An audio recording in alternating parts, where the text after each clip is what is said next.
WNST, Towson, Baltimore, and WNST.net. We're at Michael's Cafe in Timonium. Our maiden voyage here with head coach Barry Trotz of the Washington Capitals. Ed Frankovic joining us, riding shotgun. We got the peanut gallery here tonight.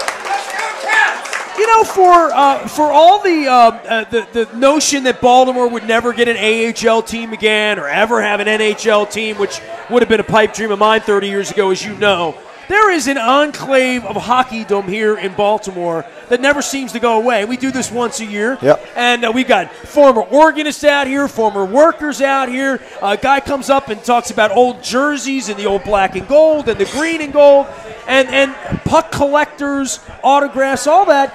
We're not, we're never going to have a team here unless I get rich. I've come to the grand conclusion. But that doesn't stop me from coming down and seeing you guys and getting all worked up here 2 weeks from now. This is Capitals country, Baltimore. No, it is. It is. I think it's part of the district, and I know that in the other sports they have a little rivalry, but they don't have a rivalry. It's not a little rivalry. I hate the Redskins. All right, not a little rivalry. All right, I just want to let you know for people out there, and I don't care if this goes back to Washington or not. Me and Joel Ward years ago. Okay. I've been a Baltimore Ravens fan for years, so if you see me on off days, if you see me not in a suit, I'm usually wearing a Baltimore Ravens gear. They always send gear to me every year, so I support them. You look good in purple. Purple's I do. Good color, I do. I love the logo. It's good color, all that stuff. So our staff has been a Ravens. We got a lot of Ravens get up in our staff. Well, John's a hockey fan, right? John Harbaugh. Has John been out to see you? No, he has not that I know of. But a couple of years ago when I was trying to get out to their training camp, I was invited, and I'd love to do that if I get a chance. The springs and the summers have been sort of adding up to me the last couple of years. All right, it's all brought to you by Fremont Mortgage and our friends. Don't make a 30-year mistake by choosing the wrong lender. They put these events on. They help sponsor us, and there goes my hero.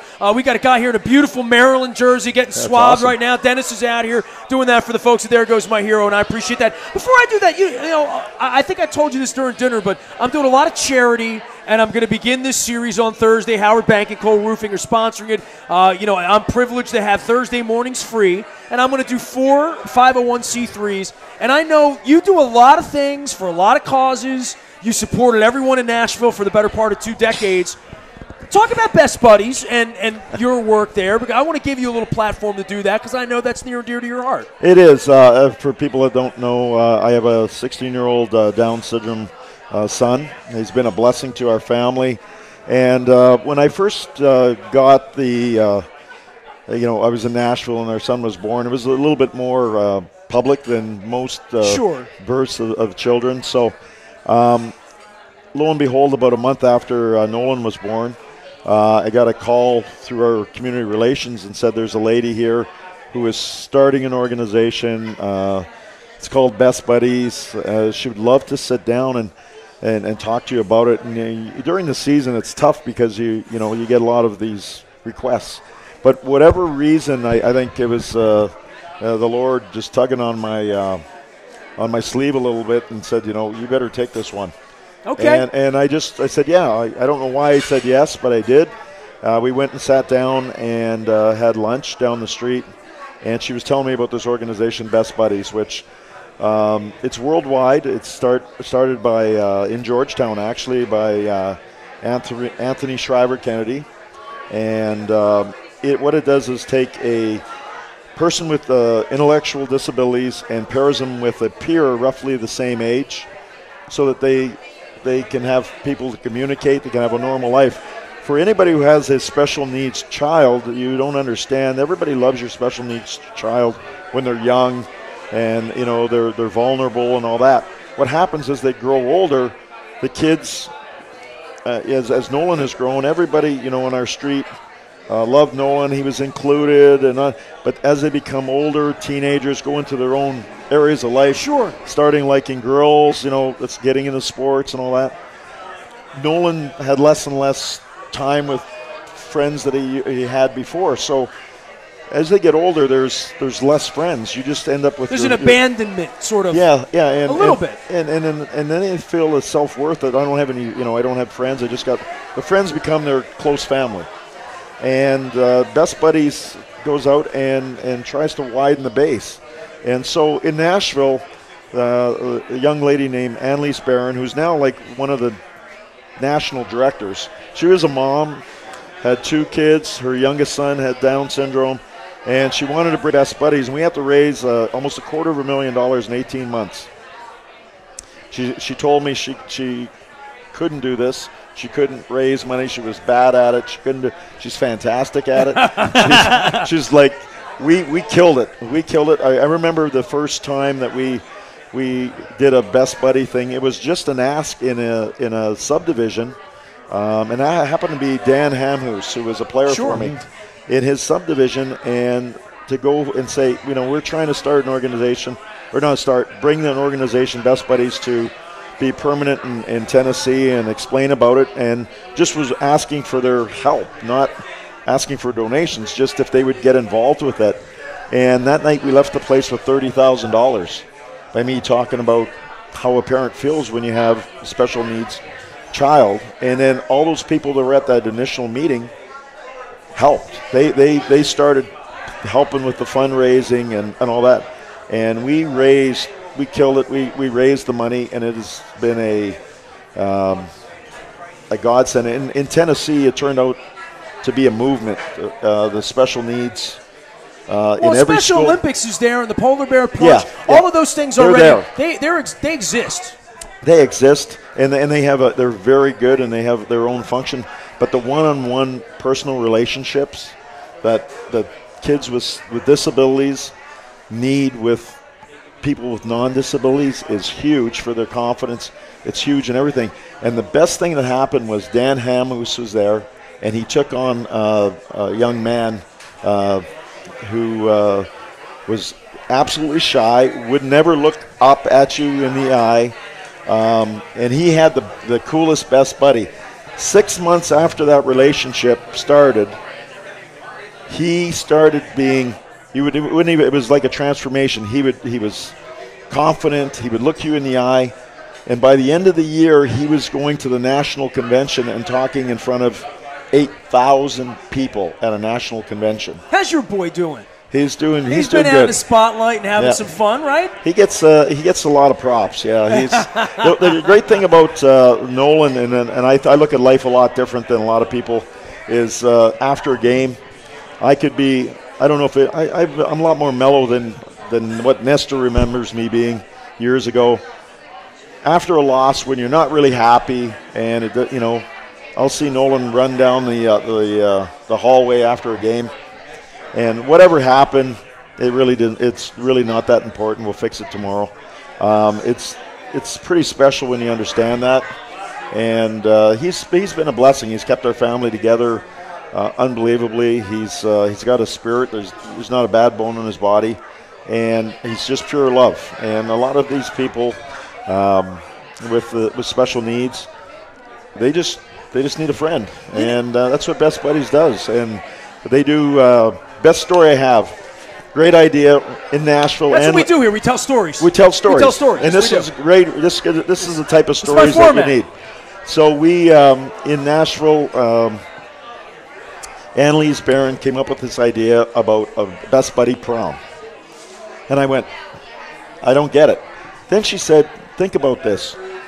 We have, at that time, we probably had 150 to 300 Best Buddy. Developmentally challenged? Yeah. Sure. And she says, all of them never went to prom. Because, A, they didn't think they had the self-worth. No one asked them. And they really didn't fit in. They didn't fit in. Sure. And so she says, they missed, if you think about your son or your daughter growing up, they get into the grade 9, 10, they're talking about prom. They're talking about how great it's going to be and their theme and all that. These kids never had that. And so she came up with the idea of doing a prom. And the prom was at Bridgestone Arena. We did the first one. And the parents couldn't come. they had to be picked up by the buddies. You know, we had the cameras, like they show the game. We had a bunch of the lounges and the bar area upstairs for a reception for the parents.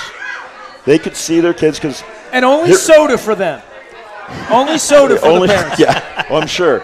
And it was funny because the parents said that was the first time. That's why we did it in Dundalk. We didn't have any hokey pokey at our proms in Dundalk. And you're hearing stories like this that this is the first time that I haven't been with my son or daughter been with them almost every moment of my life, and this is the first time, and now they're like 17 or 18 years old. Or 16, you know. Because there's constant supervision. Constant supervision, and that was freedom for that. The parents said they felt normal for once. Another good story. One of the stories that was really touching. We do this Best Buddy gala as well. Sure. And we raised a lot of money, and I used to get the jerseys from every top 3 players in the National Hockey League, and I had people in the music business with signed guitars. We'd raise a ton of money. I invited the players, and they supported me, and guys like Shea Weber and Pekka Rinne, they took Best Buddy, they took Best Buddies that they had, and we raised a lot of money. But one of the parents said that as an adult, as they moved into Nashville because they heard about the programs and that, and she was on the street, and the whole street, the kids would play basketball, and her son would sit at the door with a ball in his hand, basketball, wanting to go play basketball, but no one asked. The best day of his life, she said, was when they knocked on the door and said, "Do you want to play ball? Do you want to play ball?" Oh, I love it. And he lit up, and he went outside and he played ball. What she said was it's the best day of his life. It was the worst day for her life because she had to pay those kids. And wow, he never knew, obviously, but that's what parents want to see with kids who have special needs. They don't get those opportunities. So what Best Buddies has turned into a movement in Tennessee. When over the years I was there, but Anne Louise Barron, she did all the legwork. Every school has almost a Best Buddy program. Every college has a Best Buddy program. They have the cool table is now the special needs table, and they have kids that actually sign up to be. I'm going to be the Tuesday lunch person. I'm going to be the Friday, and there's actually a waiting list.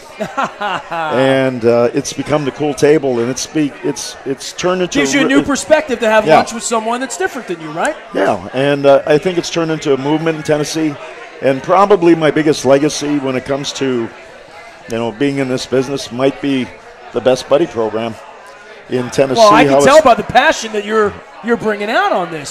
So I always get emotional about it because it's there's a lot of work that went into it, but just seeing what it's doing for the young people with disabilities, and especially in Tennessee right now. And it's about to benefit people like Nolan, all the absolutely. years you put into it. Yeah, because when he's an infant, you don't see what that is. You knew it was going to take 20 years for him to be that guy, right? He's had so much impact on that because it started with Nolan. It really did.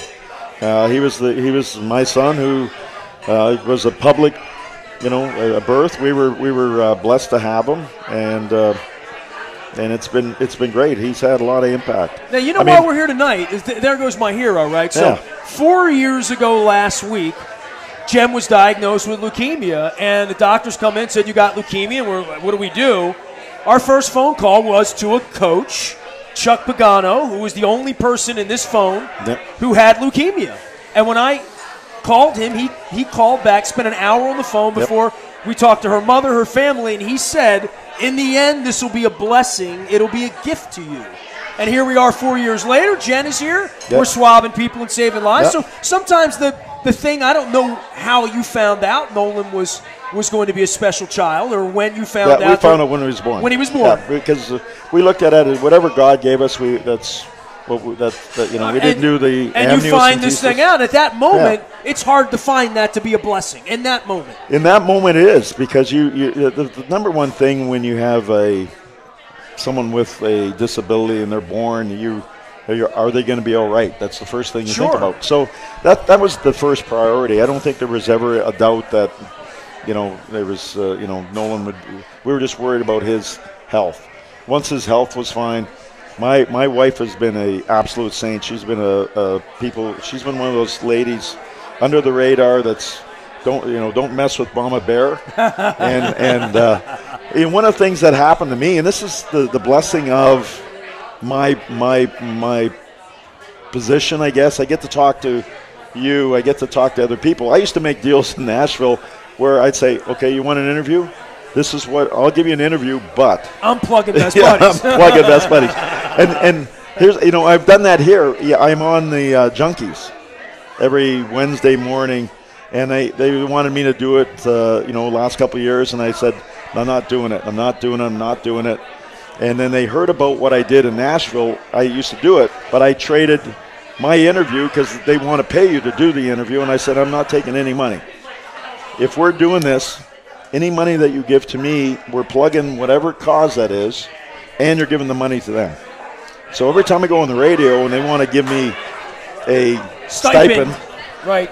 I never take it. I refuse to take it, but I do.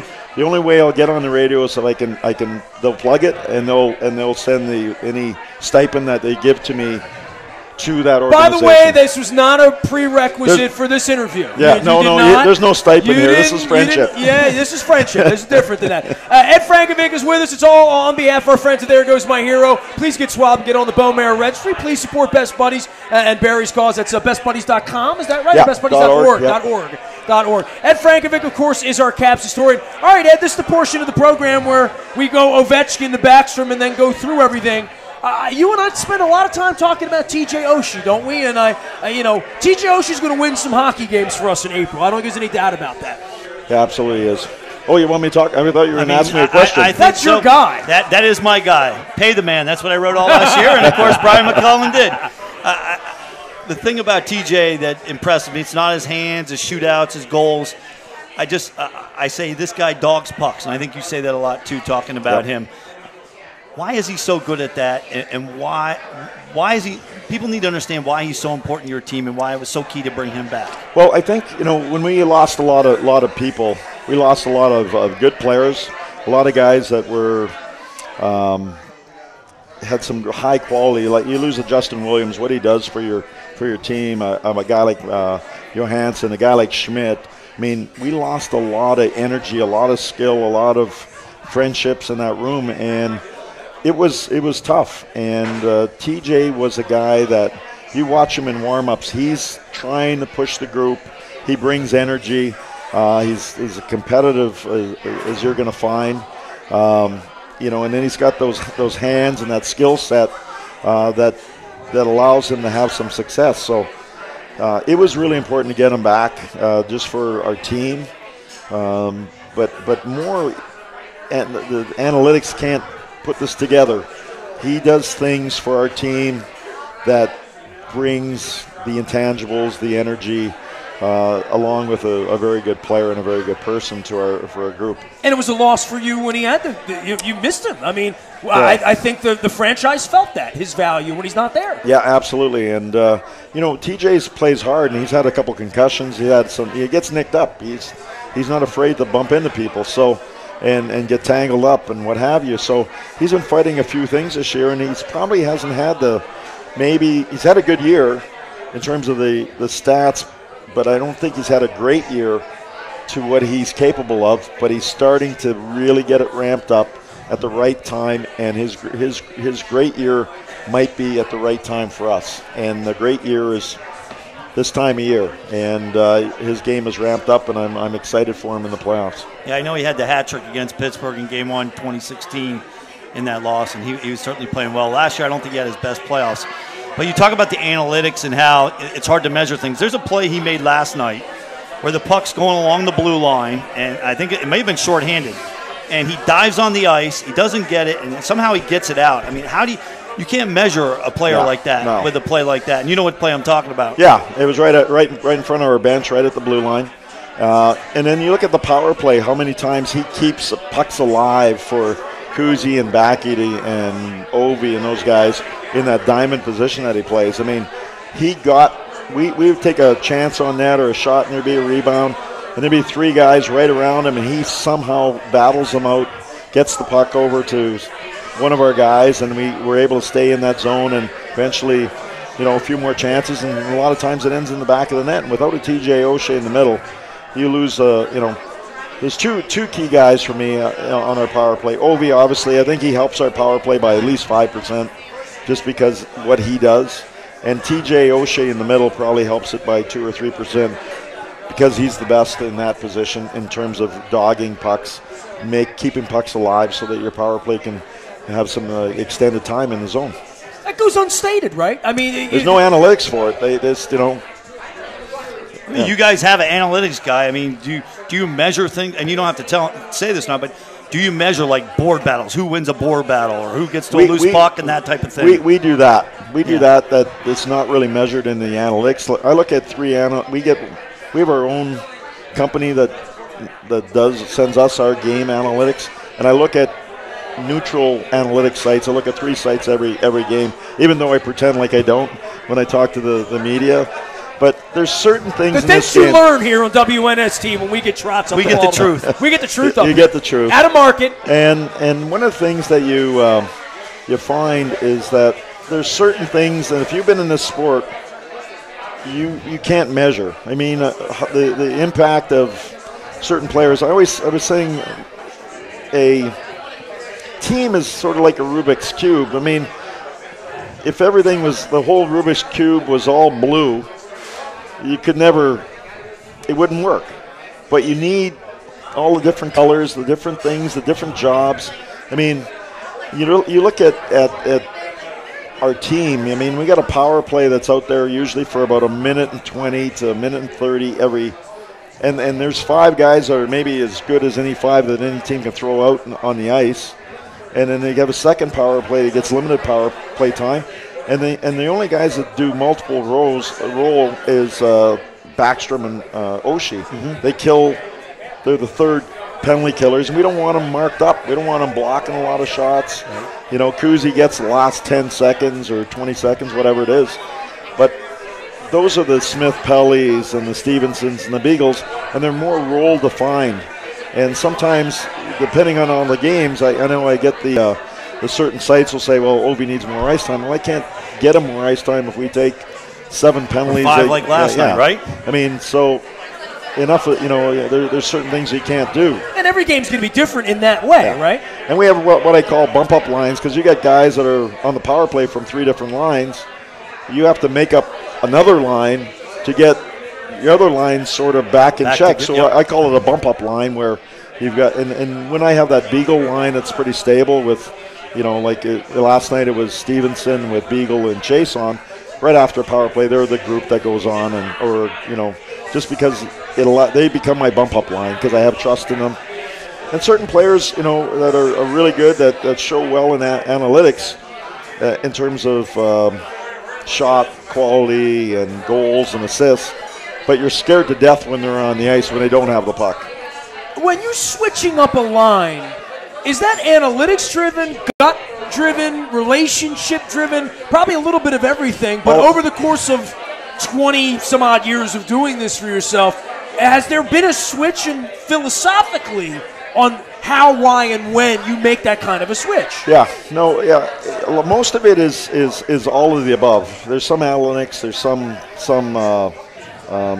the eye test and gut feel, and then just how a guy's playing. You can tell if a guy's got it that night or a guy doesn't, and you make a little switch. Or sometimes the Kuzi's line is just, they get into a rut. Kuzi, Backy, and Tom Wilson, and then once in a while I'll flip and I'll put Backy there and Kuzi on what it does is... But the chemistry is system-driven, right?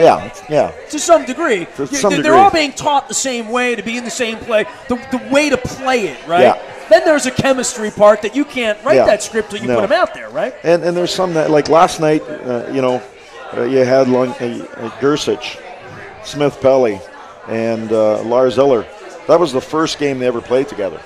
They didn't even practice and together. For a lot of Caps fans who've been asleep for a while, they're all new names. Not And Lars, but the rest of them. They might have been our best line last night. They were good. They were very good. You know, they weren't playing against their best line. No. But when you get the matchup you want, they were better, and that's what you're looking for. And then some nights, you know, Lars Eller's line is the line that wins us hockey games because Backstrom's line is canceled out by Crosby. and Kuzi's canceled out by Malkin. And so the next line is your difference maker. The Beagle line is your difference maker.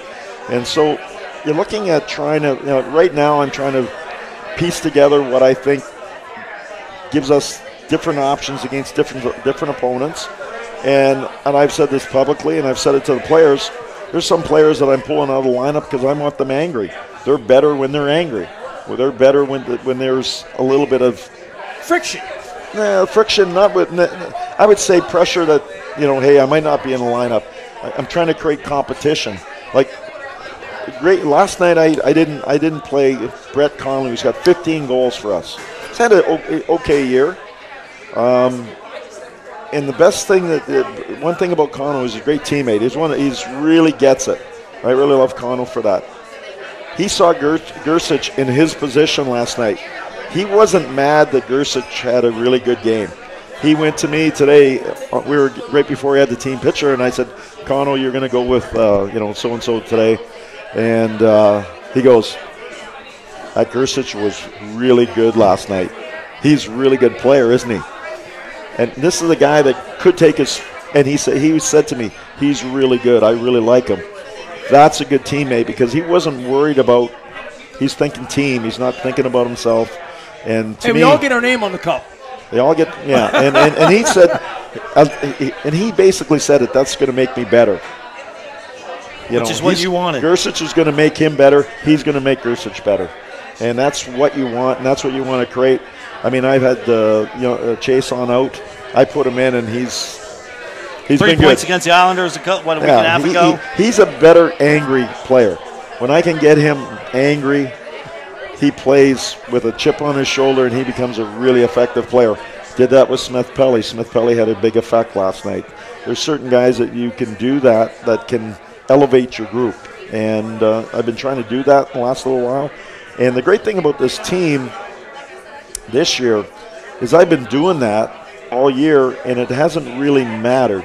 Where in the past I move one guy and they go, wow, I can't play with that guy, or I haven't got any of that this year. I just do it and they work it out. And in the past you'd put a guy in there and you'd get this, I don't know, not really friction, but you'd get a little feedback. And they'd say, I'm really having trouble playing with this guy, and they're sort of trying to barter for their guy, change of pace, right? And this year it hasn't. It's like whoever you put me with will make it work, which I love that. Head coach Barry Trotz joining us here on behalf of the Bone Marrow Registry for There Goes My Hero. It's all brought to you by our friends at Howard Bank, as well as our friends at Royal Farms, real fresh, real fast, and of course Fremont Mortgage, always taking care of us with our charitable concerns and causes. Ed Frankovich's riding shotgun. We got more hockey talk ahead. The good old hockey game. It's the best game you can name, right? That's right, and that's famous in Canada. I know it is, and there's a great little video that goes along with that as well. We're live at Michael's Cafe in Timonium, our inaugural voyage here from Timonium. We look forward to maybe coming back here this summer, watching some baseball as well. We're back for more and a final segment with head coach Barry Trotz from Timonium. After this, we are WNST.net, AM 1570, and WNST Towson, Baltimore, and we never stop talking Baltimore sports.